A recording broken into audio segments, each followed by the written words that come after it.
اب اگر دوبارہ اس اسد کے بچے نے میرے معاملات میں دخل اندازی کرنے کی کوشش کی تو میں قسم اٹھا کر کہتی ہوں میں اس کی گردن مروڑ دوں گی۔ ماہم عرف ماہی کا غصے کے مارے برا حال تھا۔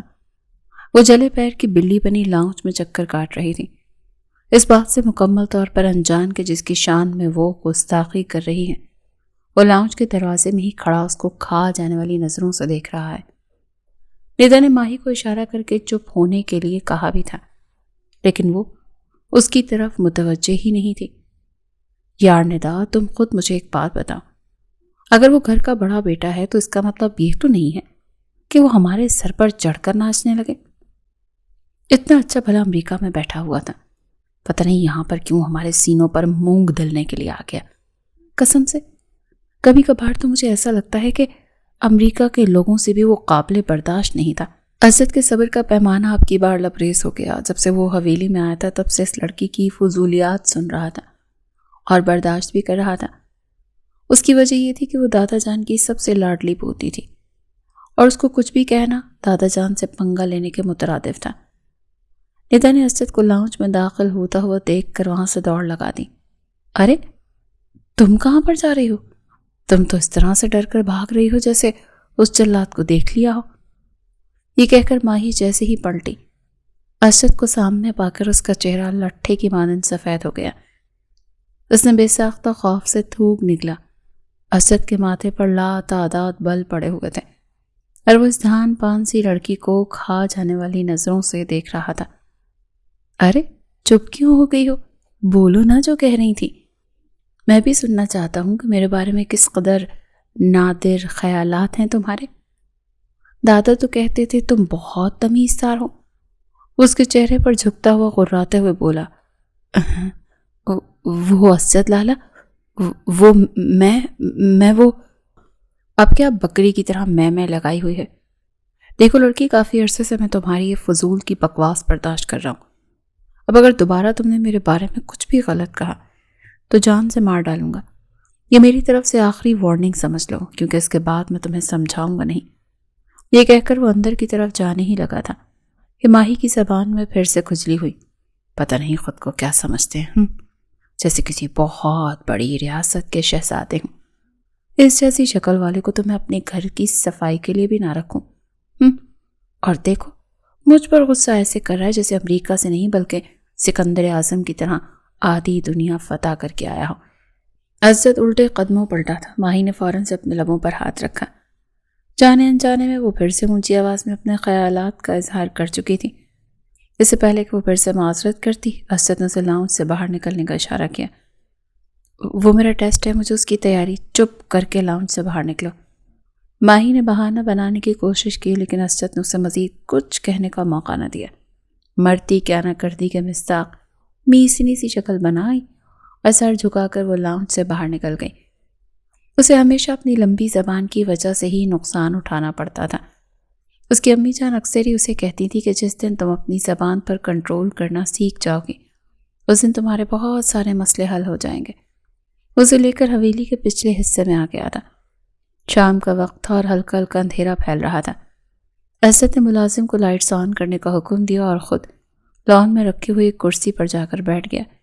صبح بہت ہی تیز آندھی آئی تھی جس کی وجہ سے درختوں کے پتے پورے لان میں پھیلے ہوئے تھے۔ جھاڑو اٹھاؤ اور یہاں کی صفائی کرنا شروع کرو۔ آج میں تمہیں صفائی کرنے والے لوگوں کا اصل مطلب سمجھاتا ہوں۔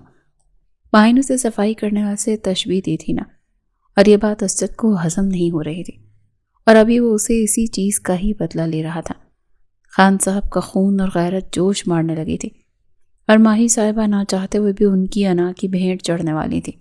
اسے لان میں ہی خالی ہاتھ کھڑا دیکھ کر اسد اونچی آواز میں غرایا، میں نے کہا جھاڑو اٹھاؤ اور یہاں کی صفائی کرنا شروع کرو، ورنہ میں حشر کروں گا کہ ساری زندگی یاد رکھو گی۔ وہ ڈر کے مارے اچھل پڑی تھی۔ اس کی آنکھیں آنسوؤں سے بھیگ گئی تھیں۔ کچھ آنسو تو اس کی پلکوں کی باڑ توڑ کر اس کے گالوں پر بھی جا کر ٹھہر گئے تھے، لیکن اسد کو تو جیسے کوئی فرق ہی نہیں پڑ رہا تھا۔ اس کی انا ہٹ ہوئی تھی اور اسے صرف اس چیز کا ہی بدلہ لینا تھا۔ ماہی نے ادھر ادھر نگاہیں دوڑائیں۔ لان بہت بڑا تھا۔ وہاں کی صفائی کرنے کے بارے میں سوچ کر ہی ماہی کے دل میں ہول اٹھنے لگے تھے۔ اس نے تو کبھی اپنے کمرے کو بھی صاف نہیں کیا تھا، یہ تو پھر لان کی صفائی تھی۔ مس ماہم، آپ کے پاس صرف اور صرف آدھا گھنٹہ ہے. اگر اس آدھے گھنٹے میں آپ نے یہاں کی صفائی کمپلیٹ نہ کی تو پھر پوری رات آپ کو اسی جگہ پر کھڑا رکھوں گا. یہ کہہ کر وہ کھڑا ہوا اور لان کا چکر کاٹنے لگا. ماہی کے دل میں آیا کہ جھاڑو اٹھا کر اسے مار کر وہاں سے بھاگ جائے، لیکن یہ کام کافی مشکل تھا. اس نے مدد طلب نظروں سے حویلی کے اندرونی حصے کی طرف دیکھا. اس کے سارے کزنز وہاں کھڑے اسے مسکراتی ہوئی نظروں سے دیکھ رہے تھے. حماد بار بار تھمپ اپ کر کے اسے چڑھا رہا تھا. آج اس کی مدد کرنے کے لیے دادا جان بھی حویلی میں موجود نہیں تھے. اس نے زور و شور سے صفائی شروع کر دی. جب آدھا گھنٹہ گزرا تو عزت نے دوبارہ سے لان میں ایک نظر ڈالی. ماہی دل ہی دل میں دعا کر رہی تھی کہ وہ لان کا چکر نہ لگائے، کیونکہ اس نے سارا کچرا گھاس کے نیچے دبا دیا تھا. جھاڑو کے نام پر اس نے صرف اور صرف 2 تنکے ہی اٹھائے تھے. اس کا خوف یقین میں بدل چکا تھا. حسرت نے پورے لان کا چکر کاٹا. اب ماہی کی سزا میں بھی اضافہ ہو گیا. اسے ساری رات اسی جگہ پر ہی کھڑا رہنا تھا. 1 گھنٹے تک تو وہ بمشکل وہیں کھڑی رہی، لیکن اب اس کی ٹانگوں میں شدید درد ہونے لگا تھا. عزت وہاں سے 1 منٹ کے لیے بھی ہٹنے کے لیے تیار نہیں تھا. وہ اطمینان سے ایک کرسی کے ساتھ ٹیک لگائے اور دوسری کرسی پر اپنی ٹانگیں رکھ کر بیٹھا. موبائل میں اپنا پسندیدہ سیزن دیکھ رہا تھا. وہ جانتا تھا کہ ماہی کی حالت بہت خراب ہے اور بہت سوچ کر اس کے دل کو سکون مل رہا تھا. اچانک ہی ماہی کی نظر ٹامی پر پڑی. حماد نے یہ کتا 2 دن پہلے ہی اپنے دوستوں سے منگوایا تھا. اس کی رسی اپنے ہاتھوں میں پکڑے ماہی کو معنی خیز نظروں سے دیکھ رہا تھا. اس کی آنکھوں کا مفہوم سمجھتے ہی ماہی کا دل کسی سوکھے پتے کی طرح لرزنے لگا تھا. اسے کتوں سے بچپن ہی سے بہت زیادہ ڈر لگتا تھا، اور وجہ یہ تھی کہ بچپن میں اس کے پیچھے کتا لگ چکا تھا. اس کے بعد تو وہ جہاں پر بھی کتا دیکھتی تھی پینک کر جاتی تھی. اس نے دبے دبے انداز میں اپنے سامنے بیٹھے دشمن جاں کو پکارا، لیکن اسجد اس کی پکار کو مکمل طور پر نظر انداز کرتا چہل قدمی کرتا ہوا سوئمنگ پول کے قریب جا کر کھڑا ہو گیا.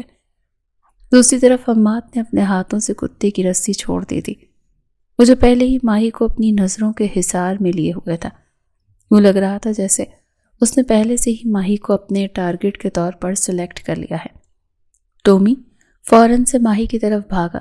ماہی نے پہلے تو ایک زوردار چیخ ماری. اسد نے حیرت سے پلٹ کر اس بیوقوف لڑکی کو دیکھا جو اب چیختی ہوئی اسی کی طرف آ رہی تھی. ماہم خوف کی وجہ سے پیچھے دیکھ رہی تھی، جبکہ اسد کی نظریں اس کے چہرے پر جمی ہوئی تھیں، اور جس بات کا ڈر تھا وہی ہوا. ماہی زور سے اسد کے ساتھ ٹکرائی. وہ اپنا توازن برقرار نہیں رکھ سکا اور دونوں پانی میں جا گرے. حماد نے جب یہ منظر دیکھا تو وہ فوراً سے اندر کی طرف بھاگا تھا. کتا سوئمنگ پول کے کنارے کھڑا ان دونوں کو دیکھ کر بھونک رہا تھا. ماہی کی حالت بہت زیادہ خراب ہو چکی تھی. اس کو تو تیرنا بھی نہیں آتا تھا. وہ بار بار اسد کو پکڑ کر اس کے اوپر چڑھنے کی کوشش کرتی تھی، اس بات سے مکمل طور پر انجان کہ جب اس کی دھڑکنیں اور اس کے نشیب و فراز اسد کے وجود کے ساتھ ٹچ ہوتے تھے تو اس کے وجود میں ایک عجیب سی بے چینی پھیل جاتی تھی. اسد نے بڑی مشکل سے خود پر کنٹرول رکھا ہوا تھا. ایک بار تو اس نے ماہی کو خود سے کھینچ کر الگ کیا تو اگلے ہی پل ماہی نے اسے زور سے اپنے گلے سے لگا لیا. ماہی کی دھڑکنوں کی نرمی کو محسوس کرتے ہی اسد کے وجود میں بجلی کی ایک لہر دوڑ گئی. وہ لڑکی نہیں جانتی تھی کہ وہ اپنے کم سن حسن سے اسد کو کس حد تک پاگل کر چکی ہے. پلیز اسد لالا، مجھے اس سے دور مت کرے، پلیز مجھے اپنے ساتھ ہی رہنے دے. اب کی بار ماہی نے باقاعدہ طور پر اس کی گود میں چڑھنے کی کوشش کی، لیکن اچانک ہی اسے کچھ غیر معمولی سا محسوس ہوا. ماہی کا ہاتھ اس چیز سے جا ٹکرایا تھا. اس نے بے یقینی سے اسد کی آنکھوں میں دیکھا جن میں خون اترا ہوا تھا.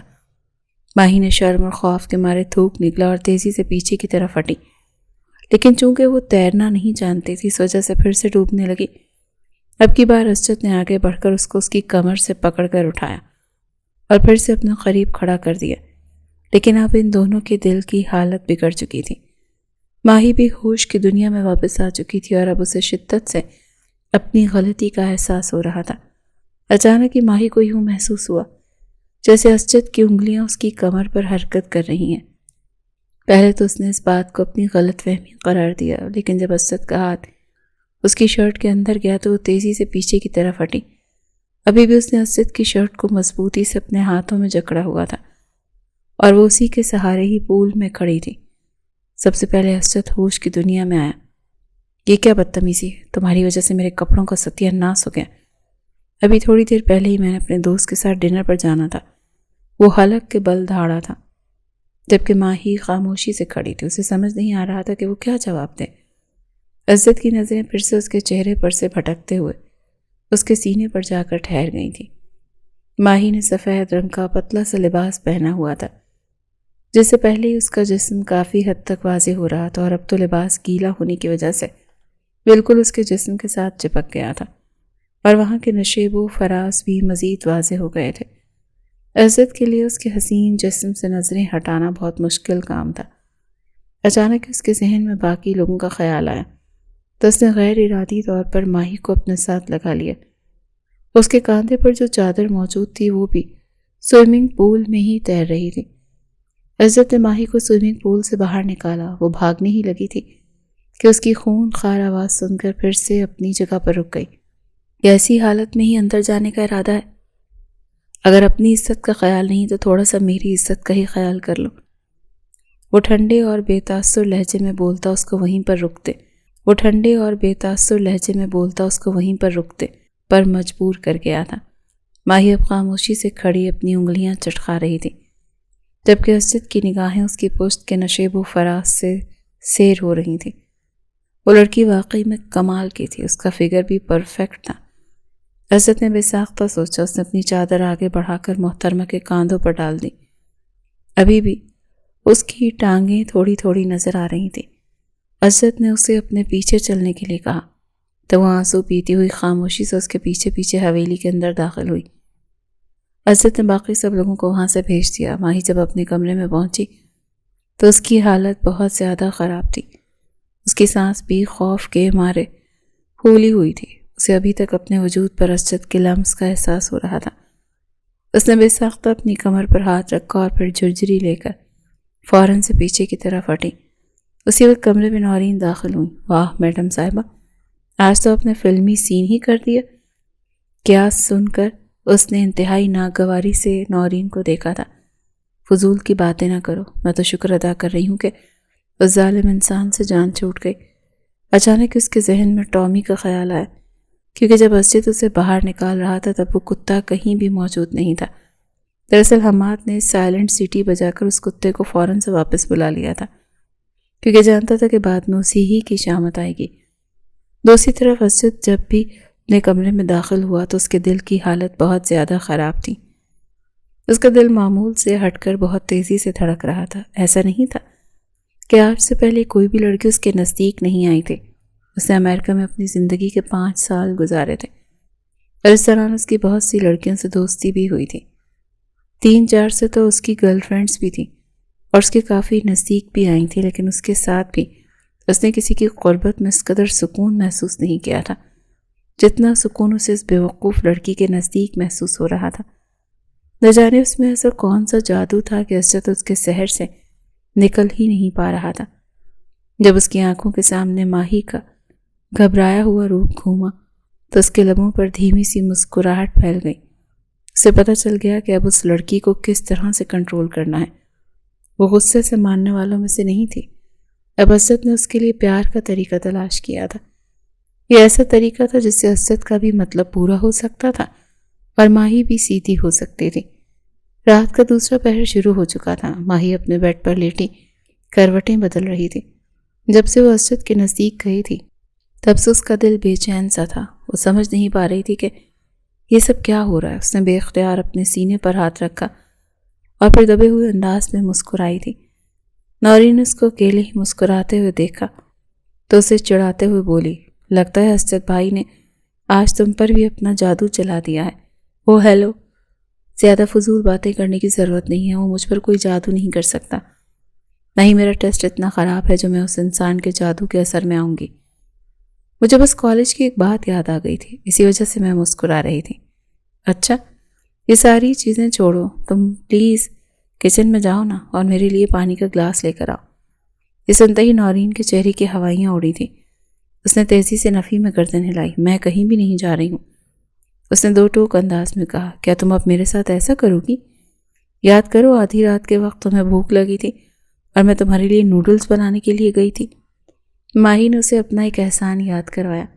پھر وہ دھیمے سے انداز میں مسکراتے ہوئے بولی, تم فکر مت کرو, جس انسان سے تم ڈر رہی ہو نا وہ انسان حویلی میں ہے ہی نہیں. ماہی اسے اپنے بھائی فیروز خان کی بات کر رہی تھی جو کہ نورین کا منگیتر تھا. ان دونوں کی پسند کی منگنی ہوئی تھی اور وہ دونوں ایک دوسرے سے بے حد محبت کرتے تھے. فیروز خان نورین کے معاملے میں بہت زیادہ جنونی تھا. وہ جلد از جلد اس کی رخصتی کروانا چاہتا تھا اور اسے اپنی بیوی بنانا چاہتا تھا. لیکن نورین صاحبہ بھی شادی کے لیے ذہنی طور پر تیار نہیں تھی. اس نے بہانہ بنایا ہوا تھا کہ جب تک اس کی اسٹڈیز کمپلیٹ نہیں ہو جاتی تب تک وہ شادی نہیں کرے گی. اور یہ بات ابھی 2 دن پہلے ہی اس نے دادا جان سے کہی تھی. فیروز خان اسی وجہ سے ہی اس سے بہت زیادہ ناراض تھا. اس نے نورین کو کل رات ملنے کے لیے بھی بلایا تھا لیکن نورین تب بھی نہیں گئی تھی. وہ جانتی تھی کہ فیروز اس سے سوال جواب کرے گا اور ایک بار پھر سے اسے بے چین کر کے چھوڑ دے گا. یہ خیال آتے ہی نورین کے دل نے جھرجھری لی تھی. لیکن اب جب ماہی نے اسے بتایا کہ فیروز گھر پر نہیں ہے تو وہ تھوڑی سی مطمئن ہو گئی. دبے دبے پاؤں سے وہ کچن میں داخل ہوئی. ابھی وہ پانی کا گلاس میں ڈال ہی رہی تھی کہ اچانک ہی کسی سے پیچھے سے آ کر اس کی کمر میں اپنا ہاتھ ڈال دیا اور اسے اپنے قریب کر لیا. جانی پہچانی کولون کی خوشبو سونگھ کر نورین کا وجود کپ کپانے لگا کیونکہ وہ اندازہ لگا چکی تھی کہ آنے والا انسان وہی ہے جیسے وہ کافی دنوں سے فرار ہو رہی تھی. کیسی ہے میری جان؟ فیروز اس کے کانوں میں جھکتا ہوا بھاری ٹھنڈے لہجے میں بولتا. اس کی روح تک کو منجمد کر گیا تھا. آپ یہاں پر؟ وہ سرسراتے ہوئے لہجے میں صرف اتنا ہی بول پائی تھی.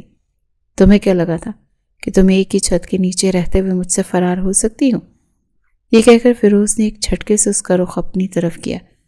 نورین نے اپنی گردن جھکا لی. فیروز نے اس کے ہاتھوں سے گلاس لے کر سائڈ پر رکھا. کوئی بھروسہ نہیں تھا نورین گلاس توڑ دیتی اور پھر اسی بہانے وہاں سے بھاگ جاتی. فیروز اس کی رگ رگ سے واقف تھا. چلو میرے ساتھ میرے کمرے میں, مجھے تم سے ایک ضروری بات کرنی ہے. وہ اپنے الفاظ پر اچھا خاصا زور ڈالتے ہوئے بولا. نورین نے تیزی سے نفی میں گردن ہلائی. میں آپ کے ساتھ کہیں بھی نہیں جاؤں گی, میں آپ کو بتا رہی ہوں.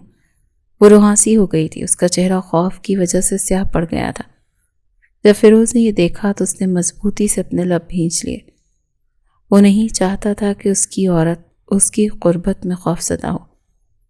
وہ چاہتا تھا کہ جب بھی وہ نورین کے قریب جائے تو نورین مسکرا کر اس کا استقبال کرے. اسے سمجھ نہیں آ رہی تھی کہ وہ کیسے اس عورت کے اندر سے اپنا ڈر نکالے. کیا میں تم سے اس چیز کی وجہ پوچھ سکتا ہوں؟ نورین کے انکار پر اسے بہت غصہ آیا تھا لیکن پھر اس کا خیال کرتے ہوئے فیروز نے اپنے غصے کو پی کر اس سے بہت ہی محبت بھرے لہجے میں سوال کیا. یہ سوال آپ کو مجھ سے نہیں بلکہ اپنے آپ سے پوچھنا چاہیے. نورین نے برا سا منہ بناتے ہوئے جواب دیا. میں ہر روز اپنے آپ سے یہ سوال پوچھتا ہوں لیکن مجھے کوئی خاص جواب نہیں ملتا. اگر تم مجھے بتاؤ گی تو میرے لیے زیادہ آسانی ہو جائے گی. اس کے بالوں میں اپنا چہرہ چھپاتے ہوئے بولا. تو نورین اس سے دور ہوئی تھی. کیا کر رہے ہیں آپ؟ کچن میں کھڑے ہیں ہم لوگ, اگر کوئی آ گیا تو تماشا ہو جائے گا. مجھے تماشے کا تو نہیں پتا نورین بیگم, لیکن اتنا تو مجھے اندازہ ہے کہ دادا جان ہم دونوں کی رخصتی ضرور کر دیں گے. وہ شرارتی انداز میں مسکراتے ہوئے بولا تھا. مجھے آپ کے ساتھ رخصتی ہی تو نہیں کرنی ہے. یہ سن کر فیروز کی مسکراہٹ ایک بار پھر سے غائب ہو گئی تھی. اس نے ایک جھٹکے سے نورین کو پکڑ کر پھر سے اپنے نزدیک کیا تھا. نورین کا سر زور سے اس کے سینے کے ساتھ جا کر لگا تھا. درد بھری سسکی اس کے لبوں سے نکلی لیکن فیروز کو تو جیسے کسی چیز کا احساس ہی نہیں تھا. وہ اس لڑکی کی نازک سے بازو کو اپنے ہاتھوں میں دبوچے اس کی آنکھوں میں جھانک رہا تھا. نورین نے ہمت کرتے ہوئے کہا. بس اسی وجہ ہی سے مجھے آپ سے ڈر لگتا ہے کیونکہ آپ کو محبت کرنا تو آتا ہی نہیں ہے. یہ کہہ کر وہ اس کے سینے پر سر رکھ کر چھوٹے بچوں کی طرح پھوٹ پھوٹ کر رونے لگی تھی. فیروز کے تو وہم و گمان میں بھی نہیں تھا کہ وہ اس طرح سے ری ایکٹ کر جائے گی. اس کا غصہ تو فوراً ہی اڑ گیا تھا. کیا ہو گیا یار؟ رونا تو بند کرو. فیروز نے ایک نظر ڈرتے ہوئے دروازے پر ڈالی. کہیں ایسا نہ ہو تائی جان آ جائے, ورنہ تو اس کی شامت آ جاتی. وہ اس گھر میں کسی سے بھی نہیں ڈرتا تھا لیکن تائی کا اسے اچھا خاصا ڈر تھا. اس کا بازو پکڑ کر اسے کھینچتا ہوا اپنے کمرے میں لے آیا. جیسے اس نے کمرے کا دروازہ لاک کیا تو نورین کو بھی شدت سے اپنی غلطی کا احساس ہوا. اس نے مدد طلب نظروں سے بند دروازے کی طرف دیکھا. فیروز اس کی نظروں کے مطلب کو سمجھتے ہوئے اس کے نزدیک آ کر کھڑا ہو گیا۔ اب مجھے بتاؤ گی کہ تمہیں کیا مسئلہ ہے؟ مجھ سے اتنا ڈرتی کیوں ہو؟ کیونکہ آپ مجھے ڈراتے ہیں، ادو بدو جواب دیتے ہوئے بولی۔ میں نے تمہیں کب ڈرایا؟ مجھے بس اتنا ہی بتا دو۔ وہ حیرت کا مجسمہ بنا کھڑا تھا۔ آپ نے مجھے کب نہیں ڈرایا مسٹر فیروز خان؟ جب بھی آپ میرے نزدیک آتے ہیں تو مجھ پر اپنا حکم چلاتے ہیں اور اپنی طاقت دکھا کر مجھے بے چین کر کے چلتے بنتے ہیں۔ مجھے یہ سب کچھ نہیں چاہیے۔ مجھے تو صرف اور صرف محبت کرنے والا انسان چاہیے۔ اگر آپ مجھ سے وہ محبت نہیں کر سکتے جو مجھے چاہیے تو پھر اس رشتے… فیروز نے آگے بڑھ کر اس کے لبوں پر مضبوطی سے ہاتھ رکھ دیا تھا۔ تم اس طرح کی باتیں کرتی ہو تبھی تو مجھے تم پر غصہ آتا ہے۔ مر کر بھی اس رشتے کو ختم کرنے والی بات اپنے منہ سے مت نکالنا، ورنہ تمہاری روح تک تمہارے اندر اتر جاؤں گا میں۔ وہ پھر سے رونے لگی۔ کیا آپ یہ بات دھمکی دیے بغیر نہیں کہہ سکتے؟ فیروز نے بے ساختہ اپنے بالوں میں کھجلی کی اور اپنے آپ کو کمپوز کرتے ہوئے بولا، ٹھیک ہے، آئی ایم ریئلی سوری۔ اگر میں نے ماضی میں کبھی تمہیں برا فیل کروایا ہو تو میں تم سے معافی مانگتا ہوں۔ اگر آپ پوری رات بیٹھ کر پیپر پر سوری لکھتے رہیں تب بھی میں آپ کو معاف نہیں کروں گی۔ ٹھیک ہے، پھر میں تمہیں کسی اور طریقے سے منا لیتا ہوں۔ یہ کہہ کر وہ پھر سے اس کے نزدیک جانے لگا۔ نورین نے انگلی اٹھا کر اس کو دھمکی دی، خبردار جو اپنے شادی سے پہلے میرے ساتھ کچھ بھی کرنے کی کوشش کی، میں اپنے بھائی کو آپ کی شکایت لگا دوں گی۔ تم اپنے بھائی اسجد کی بات کر رہی ہو نا؟ وہ کبھی بھی میرے خلاف نہیں جائے گا، کیونکہ اسے پتا ہے کہ اگر اس نے مجھے کچھ کہا تو پھر اس کی اپنی شادی ڈیلے ہو جائے گی۔ کیا مطلب ہے آپ کا؟ نورین کو حیرت سے اس سے پوچھا۔ ادھر آؤ، میں تمہیں ایک راز والی بات بتاتا ہوں۔ فیروز نے صوفے میں اس کے لیے اپنے برابر میں ہی جگہ بنائی تو نورین آ کے چھوٹی چھوٹی کر کے اسے مشکوک نظروں سے دیکھنے لگی۔ قسم سے کچھ بھی نہیں کروں گا، اس نے بے ساختہ اپنے گلے کو ہلکا سا پکڑ کر دباتے ہوئے کہا تو نورین بلاخر اس کی شکاری پر بھروسہ کر کے اس کے برابر میں جا کر بیٹھ گئی۔ اگلے ہی پل وہ اس کی دھڑکنوں کو اپنے ہاتھوں میں لیتا، اسے اپنی گود میں بٹھاتا اس کے لبوں پر کھو گیا تھا۔ نورین تو اپنی جگہ پر جم سی گئی۔ اس بار فیروز کے اندر نہ تو جنونیت تھی اور نہ ہی غصہ تھا، بلکہ وہ بہت ہی پیار سے اور سکون سے نورین کے ہونٹوں کو پی رہا تھا اور اسے قطرہ قطرہ اپنے اندر اتار رہا تھا۔ جب وہ نورین سے تھوڑا سا دور ہوا تو اس نے محسوس کیا کہ نورین ابھی بھی اس کے ہونٹوں کو دیکھ رہی تھی، جیسے ابھی اس کی پیاس ٹھیک طرح سے بجھی نہیں تھی۔ یہ محسوس کرتے ہی فیروز کے لب پھر سے مسکراہٹ میں ڈھل گئے تھے۔ اگلی بار اس نے زیادہ شدت سے نورین کو اپنی گرفت میں لیا تھا۔ اب کی بار نورین بھی اس کا ساتھ دے رہی تھی۔ جب وہ اس سے ہلکا سا دور ہوا، اگلی بار اس نے زیادہ شدت سے نورین کو اپنی گرفت میں لیا تھا تو اس کے کاندھے پر اپنا سر رکھ کر گہرے گہرے سانس لینے لگی۔ تھینک یو سو مچ بیگم صاحبہ، آپ نے مجھے بتا دیا کہ آپ کو کس طرح کا ٹریٹمنٹ پسند ہے۔ اگر یہی آپ مجھے پہلے بتا دیتی تو ہم دونوں کے لیے پریشانی نہ ہوتی۔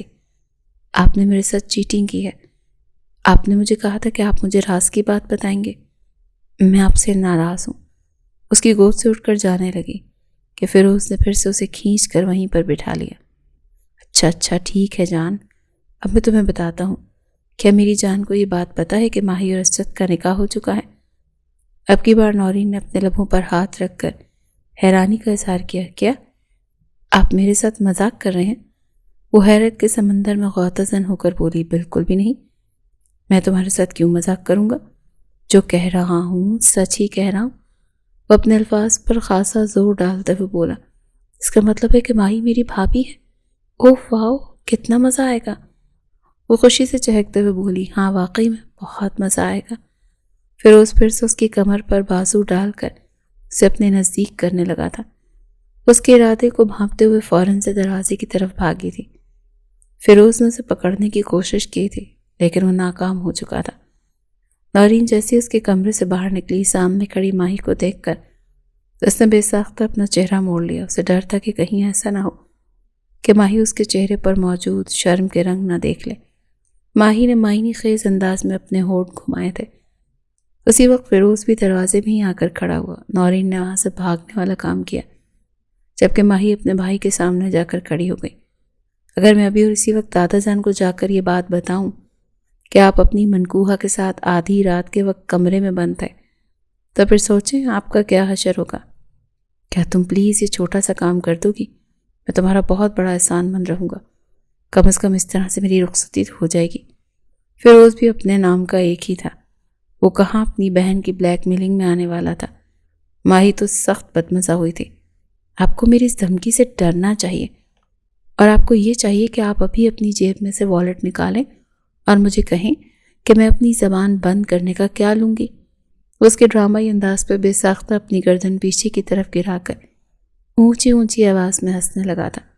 اب اس نے اپنا والٹ نکال کر ماہی کے ہاتھوں میں رکھ دیا۔ اس میں جتنے بھی پیسے ہیں وہ سارے تمہارے، اور اگر کوئی کارڈ پڑا ہو تو تم اس سے کل کے دن کے لیے استعمال کر سکتی ہو۔ یہ کہہ کر فیروز نے اس کے منہ پر دروازہ بند کر دیا۔ ماہی کو تو اپنے کانوں پر یقین نہیں آ رہا تھا۔ واہ، میری تو موجیں ہو گئی، اور شاوا شاوا، او بلے بلے۔ بھانگڑے ڈالتے ہوئے وہ کمرے کی طرف جا رہی تھی کہ سامنے سے آنے والے اسد کو دیکھ کر ٹھٹک کر اپنی جگہ پر رکی تھی۔ اسد پہلے تو اسے بھانگڑے ڈالتے ہوئے دیکھ کر حیران ہوا، پھر اس کو گھورتے ہوئے بولا، 1000 بار سمجھایا میں نے تمہیں، 10 کے بعد کمرے سے باہر نہ نکلا کرو، ابھی اور اسی وقت اپنے کمرے میں جاؤ۔ وہ اپنے الفاظ پر اچھا خاصا زور ڈالتے ہوئے بولا۔ ماہی سخت بدمزہ ہوئی تھی۔ پتہ نہیں اپنے آپ کو سمجھتے کیا ہیں، جیسے مجھ پر حق رکھتے ہوں، کبھی کبھار تو ایسے برتاؤ کرتے ہیں جیسے میرے شوہر ہوں۔ وہ غصے سے کہہ کر وہاں سے پلٹی ہی تھی کہ اسد نے پھر سے اس کی بازو پکڑ کر اسے اپنے نزدیک کر لیا۔ تمہیں پتہ ہے نا کہ ہمیشہ اپنی اسی لمبی زبان کی وجہ سے تمہیں سزا ملتی ہے۔ اس کے ہونٹوں پر فوکس کرتے ہوئے بولا۔ ماہی نے بے ساختہ خوف سے تھوک نکلا، وہ اسد لالا، میں تمہارا لالا نہیں ہوں۔ وہ ایک ایک لفظ کو چباتے ہوئے بولا، ابھی اور اسی وقت اپنے کمرے میں جاؤ۔ اس نے بے ساختہ ماہی کو پیچھے کی طرف دھکا دیا، اور وہاں پر صوفہ نہ ہوتا تو وہ زمین پر گر جاتی۔ اس نے بعد میں ماہی کی طرف مدد کے لیے ہاتھ بھی نہیں بڑھائے تھے، بلکہ اس پر سرسری سی نظر ڈالتے ہوئے اپنے کمرے کی طرف بڑھ گیا۔ ماہی کافی دیر تک اسے بھیگی ہوئی آنکھوں سے دیکھتی رہی۔ دیکھیے گا، آپ کو آپ کی جیسی روڈ بیوی ملے گی جو آپ کو منہ بھی نہیں لگائے گی۔ پورا دن آپ اپنی بیوی کے پیچھے پیچھے بھاگتے رہیں گے، تب جا کر رات کے وقت وہ آپ کے نزدیک آئے گی۔ یہ میری بد دعا ہے، اور یہ میرے دل سے نکلی ہے۔ اللہ جی، میری اس بد دعا کو قبول کر لینا۔ جی بھر کر اپنے دل کی بڑھاس نکالنے کے بعد وہ اپنے کمرے میں داخل ہوئی تھی تو نورین تکیے کو اپنے سینے سے لگائے اس پر تھوڑی ٹکائے گہری سوچوں میں ڈوبی ہوئی تھی۔ یوں بھائی سے چھپ چھپ کر ملنے سے اچھا نہیں کہ تم ان سے شادی ہی کر لو، ماہی نے جلے ہوئے انداز میں کہا۔ تو نورین اس کی آواز سن کر ہوش کی دنیا میں آئی۔ یار ماہی، تمہیں پتہ ہے مجھے ایک بہت ہی بڑی بات پتہ چلی ہے۔ وہ خوشی سے چہکتے اس کی طرف آئی کہ فیروز کی کہی ہوئی بات اس کے کانوں میں گونجی۔ فیروز نے اسے سمجھایا تھا کہ وہ ابھی اس بارے میں ماہی کو کچھ نہیں بتائے گی۔ ابھی تک دادا جان نے ان دونوں کی رخصتی کے حوالے سے کوئی فیصلہ نہیں کیا۔ نورین کے انداز کو دیکھ کر ماہی بھی ایکسائٹڈ ہو گئی، لیکن اسے ایک دم سے خاموش ہوتا دیکھ کر وہ غصے میں آ گئی۔ اگر تمہیں بات بتانی نہیں ہوتی تو پھر اس طرح سے ریئیکٹ بھی نہ کیا کرو۔ اسے لتاڑتے ہوئے سونے کے لیے لیٹ گئی۔ میرے شوہر کا والٹ تمہارے پاس، تمہارے ہاتھ میں کیا کر رہا ہے؟ نورین کی نظر ماہی کے ہاتھ میں موجود والٹ پر پڑی۔ اصل میں تم نے آج میرے بھائی کو جو خوشی دی ہے نا، اس نے اسی خوشی کا انعام مجھے دے دیا ہے۔ یہ کہہ کر ماہی نے والٹ میں سے 5-5 ہزار کے کئی نوٹ نکال کر نورین کے سامنے لہرائے، جو کوئی بھی جواب دیے بغیر شرمانے میں مصروف ہو گئی۔ اب اس کا دل بھی رخصتی کے لیے اسے اکسا رہا تھا، لیکن وہ یہ سب کچھ خود نہیں کہنا چاہتی تھی۔ وہ چاہتی تھی کہ اب فیروز پھر سے دادا جان سے ان دونوں کی رخصتی کی بات کریں۔ صبح 5 بجے کا وقت تھا جب ماہی کی آنکھ کھل گئی۔ کوئی اس کے کمرے کا دروازہ زور زور سے بجا رہا تھا۔ جیسے ہی ماہی نے دروازہ کھولا تو سامنے کھڑے اسد کو دیکھ کر اس کا منہ بھی کھلا کا کھلا ہی رہ گیا۔ اپنا منہ بند کرو ورنہ مکھی اندر چلی جائے گی۔ اسد لالا، پہلی بات تو یہ کہ مجھے لالا کہنا بند کرو۔ دوسری بات یہ کہ جلدی سے ٹریک سوٹ پہن کر نیچے آؤ۔ میں دیکھ رہا ہوں تم کافی زیادہ موٹی ہو رہی ہو، اور یہ سب کچھ تمہارے فارغ بیٹھنے کا نتیجہ ہے۔ آج سے تم میرے ساتھ صبح صبح جاگنگ پر جایا کرو گی۔ یہ سن کر ماہی کو لگا کہ کسی نے 7 آسمان اس کے سر پر لا کر رکھ دی ہوں۔ ابھی 1 گھنٹہ پہلے ہی تو وہ سوئی تھی، کیونکہ رات میں کافی دیر گزرنے کے باوجود بھی اسے نیند بالکل بھی نہیں آ رہی تھی، تو اس نے کورین ڈرامہ دیکھنا شروع کر دیا تھا۔ اب تو اس کی نیند شروع ہوئی تھی کہ اسد نے آ کر خراب کر دی، اور اب اس کو اپنے ساتھ جاگنگ پر چلنے کے لیے کہہ رہا تھا۔ ماہی کے دماغ نے تیزی سے کام کرنا شروع کیا۔ ٹریک سوٹ پہن کر وہ لاؤنج میں جانے کے بجائے حویلی کے پچھلے حصے میں بنے جم میں آ گئی، جہاں پر فیروز ایکسرسائز کرتا تھا۔ اپنی بہن کو صبح صبح وہاں پر دیکھ کر وہ حیران رہ گیا۔ خیر تو ہے، یہ سورج آج مشرق سے کیسے نکل آیا؟ بھائی جان، میں نے فیصلہ کیا آج کے بعد میں آپ کے ساتھ ایکسرسائز کیا کروں گی، کیونکہ میں بہت زیادہ موٹی ہو گئی ہوں، اس نے چور نظروں سے دروازے کی طرف دیکھتے ہوئے کہا۔ اس کی حالت دیکھ کر فیروز کو ساری کہانی سمجھ میں آ چکی تھی۔ اس نے اپنی مسکراہٹ دبائی اور ماہی کو رننگ مشین پر بھاگنے کے لیے کہا۔ 2 ہی منٹ میں اس کی سانس پوری طرح سے پھولنے لگی۔ اسد جو کہ دوبارہ سے ماہی کے کمرے میں گیا تو وہاں پر صرف نورین کو پا کر غصے میں آ گیا۔ اسے ڈھونڈتا وہ نیچے پہنچا تو دادی نے اسے بتایا کہ وہ تو فیروز کے ساتھ جم میں موجود ہے۔ یہ لڑکی واقعی میں بہت تیز ہے۔ اس نے غصے سے دانت پیسے تھے۔ اب وہ فیروز کے سامنے اس کے ساتھ کسی بھی قسم کی سختی یا زور زبردستی تو نہیں کر سکتا تھا۔ اس نے صبر کے گھونٹ بھرے۔ جب وہ جاگنگ کر کے گھر واپس آیا تو پھر سے اس کی نظروں نے ماہی کو ہی تلاش کیا۔ وہ کہیں بھی موجود نہیں تھی۔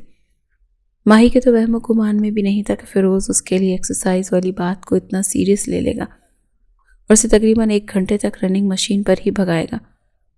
ابھی وہ جم کر کے ہی فرش پر لیٹی گہرے گہرے سانس لے رہی تھی۔ حویلی کے سارے مرد ہی ظالم ہیں اور سارے ایک سے ہی ہیں۔ بالآخر وہ اس نتیجے پر پہنچی تھی کہ اسے اپنے بھائی پر بھی غصہ آ رہا تھا۔ اچانک اسے یوں محسوس ہوا جیسے کوئی اس کے سر کے اوپر آ کر کھڑا ہوا ہے۔ اس نے بے ساختہ آنکھیں کھولیں اور پھر فوراً سے آنکھیں بند کر لیں، کیونکہ جس شخص کا اسے گمان ہوا تھا وہی شخص اس کے قریب کھڑا تھا۔ اس کی حالت دیکھ کر اسد کے لبوں پر ایک جاندار سی مسکراہٹ پھیل گئی تھی۔ اس کا دل سکون سے پھر گیا تھا۔ وہ بھی اسے اسی طرح سے ہی بھگانا چاہتا تھا، لیکن اس کا بدلہ اس کے سالے نے لے لیا تھا۔ اسے اس پر بھی کوئی مسئلہ نہیں تھا۔ دوسری طرف صبح ناشتے کی ٹیبل پر فیروز نے دادا جان سے اپنے اور نورین کے رشتے کی بات کی، تو اس پر دادا جان نے سوالی انداز میں نورین کی طرف دیکھا تو وہ دبے ہوئے انداز میں مسکرا دی۔ دادا جان، مجھے کوئی مسئلہ نہیں ہے، لیکن آپ کو مجھ سے وعدہ کرنا ہوگا شادی کے بعد میری پڑھائی پر کسی بھی قسم کا کوئی بھی ریسٹرکشنز نہیں ہوگی۔ شادی کے بعد میری پڑھائی پر کسی بھی قسم کا کوئی بھی ریسٹرکشنز نہیں ہوگی۔ اس نے ایک بھونڈا سا بہانہ بنایا۔ دادا کو بھی ساری کہانی سمجھ میں آ چکی تھی۔ اس وقت فیروز کو نورین پر بہت زیادہ پیار آ رہا تھا۔ اس کا دل کر رہا تھا آگے بڑھ کر اپنی بیوی کا چہرہ چوم ڈالے۔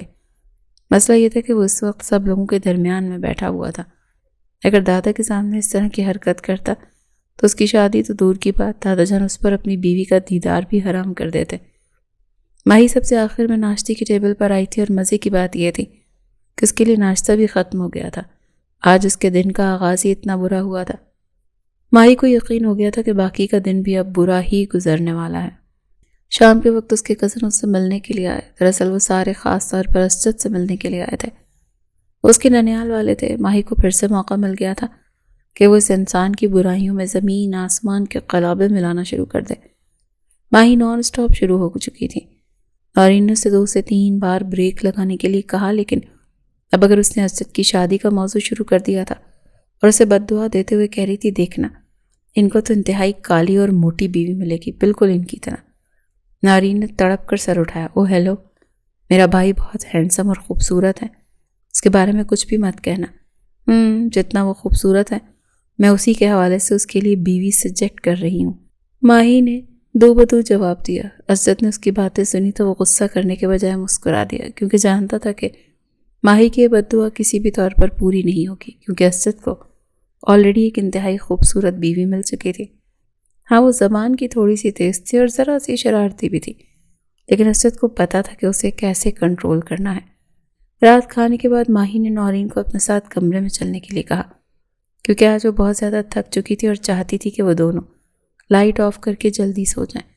اکیلی اسے کمرے میں ڈر لگتا تھا۔ نورین نے بہانہ بنا دیا کیونکہ اس کے بھائی نے اسے حکم دیا تھا کہ آج وہ اپنے کمرے میں نہیں سوئے گی، اسی لیے وہ اپنی امی کے کمرے میں جا کر لیٹ گئی تھی۔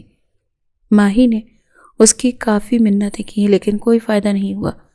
ماہی کی کزن بھی واپس چلی گئی۔ مجبوراً اسے اکیلے ہی اپنے کمرے میں جانا پڑا، کیونکہ اس کی ماما بھی اپنے شوہر کے حوالے سے کافی زیادہ پوزیسو تھیں اور اپنا بیڈ شوہر کے علاوہ کسی اور کے ساتھ شیئر نہیں کرتی تھیں۔ اسد اس وقت دادا جان کے پاس بیٹھا ہوا تھا اور پھر اسے اپنے رشتے کے حوالے سے بات کر رہا تھا۔ دراصل جب وہ چھوٹا سا تھا تبھی دادا جان نے اسد کا نکاح ماہی کے ساتھ کر دیا تھا۔ ماہی اس کے چچا جان کی بیٹی تھی۔ کچھ سال پہلے ہی فیروز نے نورین سے اپنی پسندیدگی کا اظہار کیا تو انہوں نے فیروز اور نورین کا نکاح کر دیا۔ تب وہ دونوں ہی بالغ تھے اور اچھے خاصے میچور تھے۔ نورین کا فیروز کے ساتھ نکاح کرنے میں کوئی خاص انٹرسٹ نہیں تھا کیونکہ وہ اس سے بہت زیادہ ڈرتی تھی، اور یہ نکاح بھی فیروز نے اسے خوفزدہ کر کے زبردستی کیا تھا۔ یہ الگ بات تھی کہ بعد میں نورین کو فیروز سے محبت ہو گئی تھی۔ جہاں تک ماہی اور عزت کے نکاح کا سوال تھا تو ماہی اس وقت بہت چھوٹی تھی، اسے تو اپنا بھی کوئی ہوش نہیں تھا، لیکن عزت اس سے کافی بڑا اور سمجھدار تھا۔ اسے بچپن ہی سے اپنے اور ماہی کے رشتے کے بارے میں علم تھا۔ بعد میں جب وہ اعلیٰ تعلیم حاصل کرنے کے لیے ملک سے باہر گیا تبھی ماہی کا اور اس کا تعلق ایک دم مکمل طور پر ٹوٹ گیا تھا۔ ماہی تو اپنے اس کزن کو بالکل بھول ہی گئی تھی، یوں جیسے کہ وہ اس کے لیے ایگزسٹ ہی نہیں کرتا۔ وہ نہیں جانتی تھی کہ جس کزن کو نظر انداز کر رہی ہے وہی اس کی زندگی کا سب سے اہم حصہ بننے والا ہے۔ دادا جان سے ساری باتیں کلیئر کرنے کے بعد اور انہیں نکاح کے لیے راضی کرنے کے بعد اسد اٹھا اور اس کا رخ ماہی کے کمرے کی طرف تھا۔ ماہی نے نورین کے کہے کے مطابق کمرے کا دروازہ لاک نہیں کیا تھا کیونکہ نورین نے اس کو امید دلائی تھی کہ رات کے کسی پہر میں واپس آ جاؤں گی۔ عزت نے ہلکا سا دروازے کو دھکا دیا تو وہ کھلتا چلا گیا۔ دبے قدموں وہ اندر داخل ہوا۔ ماہی سوتے ہوئے بے حد حسین لگ رہی تھی، وہ چاند کا ٹکڑا معلوم ہو رہی تھی۔ عزت اس کے حسن میں مکمل طور پر کھو گیا تھا۔ ماہی کا کمبل بھی اس کے سینے کے اوپر سے ہٹا ہوا تھا، اس کی گردن پر ہلکے ہلکے پسینے کے قطرے چمک رہے تھے۔ عزت کا دل کیا کہ آگے بڑھ کر اس کی گردن کو چوم ڈالے۔ وہ بے خودی کے عالم میں اس کے اوپر جھکنے ہی لگا تھا کہ اچانک ہی ماہی کی آنکھ کھل گئی۔ عزت کو اپنے انتہائی نزدیک پا کر وہ چلانے لگی کہ عزت نے مضبوطی سے اس کے لبوں پر ہاتھ رکھ دیا۔ وہ جہاں تھی وہیں پر ساکت ہو گئی اور اس کی آنکھوں میں بے یقینی پھیلی ہوئی تھی۔ چلانا مت، عزت نے اس کے کانوں میں سرغوشی کرتے ہوئے کہا تو دھیمے لہجے میں بولی، آپ اس وقت یہاں پر کیا کر رہے ہیں؟ تمہیں یہ بتانے کے لیے آیا ہوں کہ میری شادی کسی کالی عورت سے نہیں ہوگی، بلکہ میرے نصیب میں اللہ نے ایک بے حد حسین عورت لکھی ہوئی ہے۔ عزت نے یہ کہہ کر اس کی کمر پر اپنا ہاتھ رکھا تو وہ تڑپی اٹھی، اس کی قربت میں پاگل ہونے لگی تھی۔ اس کے ساتھ ساتھ اسے ڈر بھی لگ رہا تھا۔ اسے یہ محسوس ہو رہا تھا کہ عزت اس کے ساتھ زبردستی اور بدتمیزی کرنے کے لیے آیا۔ اپنے ہاتھ جھٹکے جانے پر عزت نے غصے سے اسے دیکھا۔ شوہر کی نافرمانی کرنے والی عورتوں کو اللہ تعالیٰ پسند نہیں کرتا، دوبارہ ایسی حرکت مت کرنا۔ کیا مطلب ہے آپ کا؟ کون سا شوہر، کون سی بیوی؟ میری جان، میں آپ کی بات کر رہا ہوں، میں آپ کا شوہر ہوں اور آپ میری زوجہ محترمہ ہیں۔ یہ الفاظ بم بن کر ماہی کے سر کے اوپر سے آ کر گرے تھے۔ عزت نے آگے بڑھ کر لائٹ آن کر دی۔ اس نے نکاح نامہ نکال کر ماہی کے سامنے لہرایا۔ اس کے علاوہ کچھ تصویریں بھی نکالی تھیں جس میں چھوٹی سی ماہی دلہن بنی بیٹھی تھی۔ ماہی کو ایک بار بھی پہلی وہ تصویریں ملی تھیں۔ اس نے اپنی امی سے پوچھا، تب انہوں نے اسے یہی کہا تھا کہ بچپن میں ہم لوگوں نے تمہیں یوں ہی دوپٹہ پہنا دیا تھا، تم اس میں بہت کیوٹ لگ رہی تھی، اس وجہ سے ہم نے تمہاری تصویریں لے لی تھیں۔ ماہی کے تو وہم و گمان میں بھی نہیں تھا کہ یہ تصویریں اس کے نکاح کی تھیں۔ تب اسے ایک چھوٹی سی دلہن بنا دیا گیا تھا۔ عزت نے نکاح نامہ اور تصویریں اس کی گود سے اٹھا کر سائڈ ٹیبل پر رکھی اور اسے بہت ہی احتیاط کے ساتھ بیڈ پر لٹا دیا۔ اس کے چہرے پر جھکا ہی تھا۔ ماہی بھی فوراً سے ہوش کی دنیا میں آئی تھی۔ اس نے عزت کے سینے پر ہاتھ مار کر اسے پیچھے کرنے کی کوشش کی، لیکن وہ اس کے دونوں ہاتھوں کو کنٹرول کر چکا تھا۔ اس کے ہونٹوں پر جھکا، قطرہ قطرہ اس کے ہونٹوں کو پی رہا تھا۔ ماہی جو کہ ابھی تک صدمے میں تھی، اس سب کے لیے ذہنی طور پر تیار نہیں تھی۔ جب وہ اس سے تھوڑا سا دور ہوا تو وہ پھولی ہوئی سانسوں کے ساتھ بمشکل بول پائی، پلیز ابھی نہیں عزت لالا، میں تمہارا لالا نہیں ہوں، کیوں بار بار یہ کہہ کر نکاح مکروہ کر رہی ہوں؟ میں کیسے آپ کی بات پر یقین کر سکتی ہوں؟ میں دادا جان سے اس بارے میں پوچھوں گی۔ اگر تو یہ بات واقعی میں سچ ہوئی تو پھر میری جان، آپ کو وہی کرنا ہوگا جو میں آپ کو کرنے کے لیے کہوں گا۔ یہ کہہ کر عزت نے پھر سے اس کے ہونٹوں کے اوپر اپنے لب رکھ دیے۔ اب کی بار ماہی کی سانسیں بھی بری طرح سے پھولنے لگی۔ وہ اس کے ہونٹوں کو آزاد کرتا ہوا اس کی گردن پر جھک گیا اور وہاں پر اپنی محبت کے نشانات چھوڑنے لگا۔ ماہی کسی بن پانی کی مچھلی کی طرح تڑپ رہی تھی، اس کی گرفت میں پھڑ پھڑا رہی تھی۔ میں دادا جان سے ہم دونوں کی رخصتی کی بات کی ہے، لیکن میں سوچ رہا ہوں کہ ایک چھوٹی سی سہاگ رات آج بھی منا دیتے ہیں۔ یہ کہہ کر اس نے ماہی کو تھوڑا سا بیڈ سے اوپر اٹھایا اور اس کی کمر کی زپ کو کھولنے لگا۔ ماہی نے اس کے ہاتھوں کو اپنے ہاتھوں میں لے لیا۔ لیکن اس کا کوئی فائدہ نہیں ہوا، کیونکہ اسد کی آنکھوں کو دیکھ کر صاف واضح ہو رہا تھا کہ وہ اس وقت اپنے ہوش و حواس میں نہیں ہے۔ وہ اس ننھی سی لڑکی کی کم سن حسن میں کھویا ہوا تھا۔ جیسے ہی اس نے ماہی کے کاندھے کے اوپر سے شرٹ ہٹائی تو وہ شرم کے مارے اس کے سینے میں اپنا منہ چھپانے لگی۔ اس نے کبھی خوابوں میں بھی نہیں سوچا تھا کہ یہ شخص اس طرح سے یوں اچانک اس کے وجود کا مالک بن جائے گا۔ اس کے کاندھے کو چوم رہا تھا اور ماہی اس کے بالوں کو اپنے ہاتھوں میں جکڑے دائیں بائیں گردن ہلا رہی تھی۔ کاندھے پر بھی محبت کے نشانات چھوڑنے کے بعد وہ ہلکا سا نیچے کی طرف آیا اور اس کے سینے پر اپنے لب رکھ دیے۔ اس کا دوسرا ہاتھ ماہی کی کمر کو دبوچے ہوئے تھا۔ ماہی کے لبوں سے سسکیاں نکل رہی تھیں جو کہ اسد کو پاگل کر رہی تھی۔ آپ بہت برے ہیں، بہت ظالم ہیں، وہ بمشکل اتنا بول پائی۔ اس کی خراب ہوتی حالت کو دیکھ کر اسد نے فوراً سے خود پر کنٹرول کیا اور سے دور ہٹ کر کھڑا ہو گیا۔ ان دونوں کی حالت غیر ہو چکی تھی۔ اسد کی نگاہیں ابھی تک بھری نہیں تھی، بلکہ وہ ابھی تک اس پر اپنی نظریں جمائے ہوئے تھا، جبکہ ماہی کمبل کی مدد سے خود کو چھپانے کی کوشش کر رہی تھی۔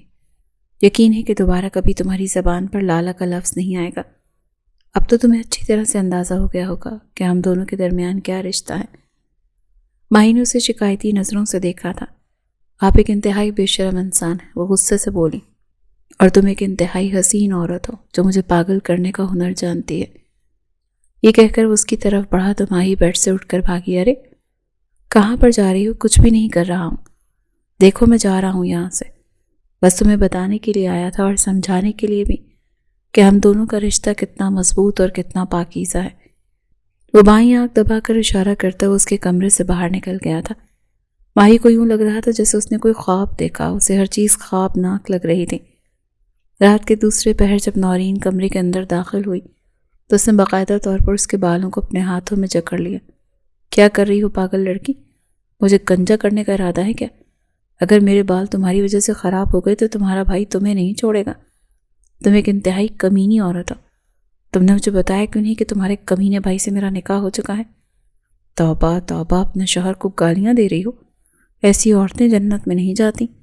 تم اور تمہارے بھائی کی ایسی کی تیسی۔ آخر تم لوگ اپنے آپ کو سمجھتے کیا ہو؟ جس کو دیکھو مجھے یہی درس دے رہا ہے۔ اس نے غصے سے نورین کے بال چھوڑ دیے۔ وہ آنکھوں میں آنسو لیے اس کو بے بسی سے دیکھ رہی تھی۔ ارے میری جان، تم رو کیوں رہی ہو؟ نورین نے آگے بڑھ کر اسے گلے لگانے کی کوشش کی تو وہ تیزی سے پیچھے کی طرف ہٹ گئی۔ میں تمہارے بھائی سے شادی نہیں کروں گی، میں تمہیں بتا رہی ہوں، اس نے دو ٹوک انداز میں کہا۔ یہ مجھے نہیں، دادا جان کو جا کر بتاؤ، لیکن ایک بات اپنے دماغ میں بٹھا کر رکھنا کہ ہمارے خاندان میں بچپن کے نکاح اور منگنیاں نہیں ٹوٹا کرتی۔ وہ جس طرح کے اسد لالا ہیں وہ تو مر کر بھی نہیں چھوڑیں گے تمہیں۔ یہ کہہ کر وہ گنگناتی ہوئی اپنے بیڈ پر سونے کے لیے چلی گئی تھی، جبکہ وہ رات ماہی نے جاگتے ہوئے گزاری تھی۔ اگلے 2 دن اسے اسد حویلی میں کہیں بھی نظر نہیں آیا۔ اس نے دادا جان سے جا کر بات کی تو واقعی میں سب کچھ کنفرم ہو گیا۔ وہ اسد کی منکوحہ تھی۔ ایک دن حویلی میں کافی خاموشی تھی۔ مرد حضرات ڈیرے پر جبکہ حویلی کی عورتیں دعوت پر گئی ہوئی تھیں۔ دادی نے ماہی کو بھی ساتھ چلنے کے لیے کہا تھا، لیکن اس نے صاف انکار کر دیا۔ اسد کو معلوم نہیں تھا وہ حویلی میں ہی موجود ہے۔ اسے لگ رہا تھا کہ پوری حویلی خالی ہے۔ وہ اس وقت پچھلے حصے میں موجود تھا۔ سامنے ہی ایک آدمی گھٹنوں کے بل بیٹھا ہوا تھا۔ اسد کے خاص آدمی نے اس شخص کے ماتھے پر پسٹل رکھی ہوئی تھی۔ دراصل شیر خان نامی وہ آدمی اسد کی جاسوسی کرتے ہوئے پکڑا گیا تھا، اور اس بار تو اس نے اسد پر حملہ کرنے کی بھی کوشش کی تھی۔ اسد کا ارادہ اسے جان سے مارنا نہیں تھا، بلکہ وہ اسے ڈرانا چاہتا تھا اور اس کے منہ سے اگلوانا چاہتا تھا کہ تمہیں یہاں پر کس نے بھیجا ہے۔ اس نے شیر خان کی آنکھوں میں آنکھیں ڈالتے ہوئے کہا، میں 3 تک گنتی گنوں گا، اور اگر تم نے اپنے منہ سے اس شخص کا نام نہیں بتایا تو یہیں پر تمہاری گردن اڑا دوں گا۔ 1، وہ پل بھر کے لیے ٹھہرا۔ 2، ابھی اس نے 3 اپنے لبوں سے نہیں ادا کیا تھا کہ اسے ایک جانی پہچانی نسوانی چیخ کی آواز سنائی دی۔ اس نے پلٹ کر دیکھا تو تھوڑے ہی فاصلے پر ماہی کھڑی تھی اور وہ خوف سے تھر تھر کانپ رہی تھی۔ اسد کو شدت سے کچھ غلط ہونے کا احساس ہوا تھا۔ ماہی نے اسے دیکھ کر تیزی سے نفی میں گردن ہلائی۔ اس نے پیچھے ہٹنے کی کوشش کی لیکن لڑ کھڑا کر زمین پر گر پڑی۔ اسد نے اس کی طرف قدم بڑھایا تو وہ چلاتے ہوئے بولی، میرے پاس مت آنا، مجھ سے دور ہو جاؤ، تم ایک قاتل ہو۔ اس نے تھوڑی دیر پہلے ہونے والی اسجد کی گفتگو بھی سنی تھی۔ وہ صرف اور صرف اس شخص کو ڈرانے کے لیے اسے بتا رہا تھا کہ میں نے بہت سے لوگوں کو سبق سکھایا ہے، جبکہ حقیقت میں ایسا کچھ بھی نہیں تھا۔ وہ کسی کی جان لینے کے بارے میں مر کر بھی نہیں سوچ سکتا تھا، لیکن جانے انجانے میں اس کی منقوہ کو غلط فہمی ہو گئی تھی۔ اسد نے اسے ہاتھ لگانے کی کوشش کی تو وہ بے ہوش ہو کر زمین پر گر پڑی۔ جب وہ ہوش میں آئی تب وہ اپنے کمرے میں موجود تھی۔ آس پاس حویلی کے سب لوگ بیٹھے ہوئے تھے۔ اس کی نظروں نے اسد کو تلاش کیا جو حویلی کے دروازے میں ہی کھڑا تھا۔ دادا نے اس کی نظروں کے تعاقب میں دیکھا۔ انہوں نے مضبوطی سے اپنے لب بھینچ لیے تھے کیونکہ اسد انہیں سارا معاملہ سمجھا چکا تھا۔ ماہی نے دوبارہ پھر سے اس کی طرف نگاہیں نہیں اٹھائی تھیں۔ آج وہ اپنی امی کے ساتھ ان کے کمرے میں ہی سوئی تھی۔ اگلے کچھ دنوں میں دادا نے پھر سے اس کے نکاح کی بات کی تو اس نے صاف انکار کر دیا کہ وہ یہ رخصتی نہیں کرے گی، اور اگر اس کے ساتھ زبردستی کرنے کی کوشش کی تو وہ گھر سے بھاگ جائے گی۔ فیروز اس کی ہاں میں ہاں ملا رہا تھا۔ اس نے بھی دو ٹوک انداز میں دادا کو یہ بات بتا دی تھی کہ اگر میری بہن اس رخصتی کے لیے راضی نہیں ہے تو پھر آپ کو یہ نکاح بھی توڑنا ہوگا۔ ارشد نے جب یہ سنا تو وہ غصے سے پاگل ہو گیا تھا۔ اسے نورین کا ہاتھ اپنے ہاتھوں میں لے کر دو ٹوک انداز میں کہا، اگر تم مجھے اپنی بہن نہیں دو گے تو میں تمہیں اپنی بہن نہیں دوں گا۔ یہاں پر ایک نہیں بلکہ 2 نکاح ٹوٹیں گے۔ دادا جان کا دماغ تو گول گول گھومنے لگا۔ انہیں سمجھ میں نہیں آ رہا تھا وہ کیا کریں۔ فیروز نے مضبوطی سے لب بھینچ کر نورین کو دیکھا جو اپنے بھائی کے پیچھے چھپے ہوئی تھی، اور اس کا صاف مطلب تھا کہ وہ اپنے بھائی کے خلاف بالکل بھی نہیں جائے گی۔ دوسری طرف ماہی کو تو جیسے کوئی ہوش ہی نہیں تھا۔ جب بھی اس اسد کو دیکھتی تو اس کی نظروں کے سامنے وہی شخص گھومنے لگتا جو لٹی پٹی اور زخمی حالت میں اسد کے سامنے گھٹنے کے بل بیٹھا ہوا تھا، اور وہ ظالم بنا خود کو نہ جانے کیا سمجھ کر اس کی زندگی اور موت کا فیصلہ سنا رہا تھا۔ جب بھی اسے یہ خیال آتا تو اس کی حالت خراب ہو جاتی تھی۔ اسے نورین اور فیروز کے نکاح ٹوٹنے سے بھی کوئی دلچسپی نہیں تھی۔ اسے صرف اور صرف اس شخص سے جان چھڑوانی تھی کیونکہ وہ اس کی نظروں میں ایک انتہائی برا شخص بن گیا تھا۔ اسد نے بعد میں اس سے بات کرنے کی کوشش کی لیکن اس نے صاف انکار کر دیا۔ نورین اور فیروز بھی آپس میں بات کافی حد تک ختم ہو چکی تھی، اور یہ نورین نے خود ہی کیا تھا۔ فیروز بھی اپنی انا کا پجاری تھا۔ جس جگہ پر اسے عزت نہیں ملتی تھی وہاں پر تو وہ مر کر بھی نہیں جاتا تھا۔ اس نے تو نورین کو دیکھنا ہی چھوڑ دیا تھا، اور یہ بات اب نورین کو تکلیف پہنچاتی تھی۔ وہ زیادہ عرصے تک اسے ایٹیٹیوڈ نہیں دکھا پائی۔ اب اسے اپنی غلطی کا احساس ہونے لگا تھا۔ ایک دن فیروز لائبریری میں بیٹھا اپنا کام کر رہا تھا جب نورین دبے پاؤں وہاں پر گئی۔ فیروز نے اسے دیکھا، وہ وہاں سے اٹھ کر جانے ہی لگا تھا کہ نورین اگلے ہی پل اس کے گلے لگ گئی اور چھوٹے بچوں کی طرح بلک بلک کر رونے لگی۔ وہ اپنی جگہ پر جم سا گیا تھا۔ اس سے بے اختیار نورین کے بالوں میں اپنے ہاتھ رکھے۔ نورین ٹوٹے ہوئے لہجے میں بولی، آپ ان کی وجہ سے ہمارا رشتہ کیوں خراب کر رہے ہیں؟ میں ہمارا رشتہ خراب کرنے کے بارے میں سوچ بھی نہیں سکتا ہوں نورین۔ مجھے بس اپنی بہن کی فکر ہے، میں اس کے ساتھ زبردستی نہیں کر سکتا ہوں۔ کیا تم دیکھتی نہیں ہو کہ اس کی کیا حالت ہو گئی ہے؟ وہ تمہارے بھائی کا نام سنتے ہی خوف سے کانپنے لگتی ہے۔ میرا بھائی ایسا بالکل بھی نہیں ہے فیروز، اور یہ بات آپ بھی جانتے ہیں۔ ماہی کو غلط فہمی ہوئی ہے۔ اگر آپ مجھے موقع دیں تو میں سب کچھ ٹھیک کر دوں گی، لیکن اس میں آپ کو میرا ساتھ دینا ہوگا۔ میں نہیں چاہتی کہ ایک چھوٹی سی غلط فہمی کی بنیاد پر 4 لوگوں کی زندگیاں برباد ہوں۔ یہ کہہ کر نورین نے اس کی طرف امید بھری نظروں سے دیکھا تو فیروز نے ہاں میں گردن ہلا دی۔ نورین اس رات ماہی کو زبردستی اپنے ساتھ حویلی کے پچھلے حصے میں لے کر گئی تھی۔ ماہی کے تو وہم و گمان میں بھی نہیں تھا کہ وہاں پر اسد پہلے سے ہی موجود اس کا انتظار کر رہا ہے، اس سے پہلے کہ وہ وہاں سے بھاگتی۔ اسد نے اس کا ہاتھ پکڑا، اپنے ہاتھوں میں لیا اور اسے گھسیٹتا وہ حویلی سے باہر لے گیا۔ اپنی گاڑی میں لٹا کر اسے فارم ہاؤس لے کر آیا تھا۔ پورا راستہ وہ شور مچاتی رہی، لیکن اسد نے اس کی ایک بھی بات نہیں سنی۔ لاؤنج میں لے جانے کے بعد اسد نے اسے زور سے صوفے پر دھکا دیا۔ اب مجھے بتاؤ کہ تمہیں کیا مسئلہ ہے اور کیا چیز تمہیں پریشان کر رہی ہے؟ جو بات کرنی ہے مجھ سے کرو، میری آنکھوں میں آنکھیں ڈال کر بولو، کیونکہ صرف میں ہی ہوں جو تمہاری غلط فہمی دور کر سکتا ہوں۔ مجھے کوئی غلط فہمی نہیں ہوئی، آپ ایک قاتل ہیں۔ اچھا تو مجھے بتاؤ کہ میں نے کس کا قتل کیا؟ وہ ایک ایک لفظ کو چباتے ہوئے بولا تھا۔ آپ نے اس آدمی کو جان سے مار دیا۔ یہ کہہ کر وہ پھر سے رونے لگی۔ یا میرے اللہ، مجھے صبر عظیم عطا فرما۔ تمہیں کیا میں اتنا گھٹیا اور گرا ہوا لگتا ہوں؟ نے اس آدمی کو جان سے نہیں مارا، لیکن اگر میں تمہیں یہ بتاؤں کہ اس آدمی نے باقی لڑکیوں کے ساتھ کیا کیا ہے تو تم ضرور اسے جان سے مار دو گی۔ پھر جب اسد نے اسے بتایا کہ جو آدمی وہ اپنی حویلی میں لایا تھا، وہ جس کو محض ڈرا رہا تھا، اس نے گاؤں کے نہ جانے کتنی لڑکیوں کی زندگیاں خراب کی تھیں اور ان کی عزتوں کے ساتھ کھیل چکا تھا، اور کچھ لڑکیوں کو تو وہ باہر فروخت بھی کر چکا تھا۔ صرف یہی نہیں بلکہ اسد اسے ان گھروں میں بھی لے کر گیا تھا جہاں کی لڑکیاں غائب ہوئی تھیں۔ پوری رات وہ اسے یہی سب کچھ دکھاتا اور سمجھاتا رہا۔ ماہی کا دماغ اب آہستہ آہستہ کھلنے لگا۔ اب اسے اندازہ ہو رہا تھا کہ وہ کافی حد تک اوور ری ایکٹ کر گئی تھی۔ اب وہ خاموشی سے سر جھکائے اس کے سامنے بیٹھی ہوئی تھی۔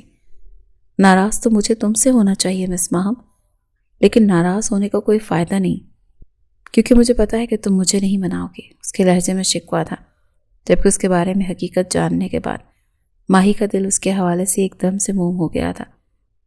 وہ اسے گنہگار سمجھ رہی تھی، حالانکہ وہ تو دوسروں کا مسیحا تھا۔ آئی ایم ریئلی سوری، وہ سر جھکا کر دھیمے انداز میں بولی۔ اس طرح سے تمہیں معافی نہیں ملے گی، مجھے پیار سے منانا پڑے گا، تب معاف کروں گا۔ اسے اپنی نظروں کے حصار میں لیتے بولا۔ ماہی نے اس کی طرف دیکھا۔ اسد کی آنکھوں میں مان تھا۔ اگلے ہی پل ماہی نے نرمی سے اپنے لب اس کے ہونٹوں پر رکھ دیے تو اسد نے اسے اپنے اندر بھینچ لیا۔ ماہی بھی اس کا ساتھ دے رہی تھی۔ وہ دونوں صبح کے وقت حویلی میں داخل ہوئے تھے۔ اسد اور ماہی کے حویلی سے نکلنے کے بارے میں فیروز اور نورین کے علاوہ کسی کو بھی نہیں پتا تھا۔ اگلے دن ماہی نے دادا کو رخصتی کے لیے ہاں کہہ دی تھی۔ حویلی میں ایک بار پھر سے خوشی کی لہر دوڑ گئی تھی۔ فیروز کو بھی اپنی غلطی کا احساس ہوا تو اس نے بھی نورین سے معافی مانگی تھی۔ تقریباً 2 ہی ہفتوں کے بعد دادا جان نے ان چاروں کی دھوم دھام سے رخصتی کر دی تھی۔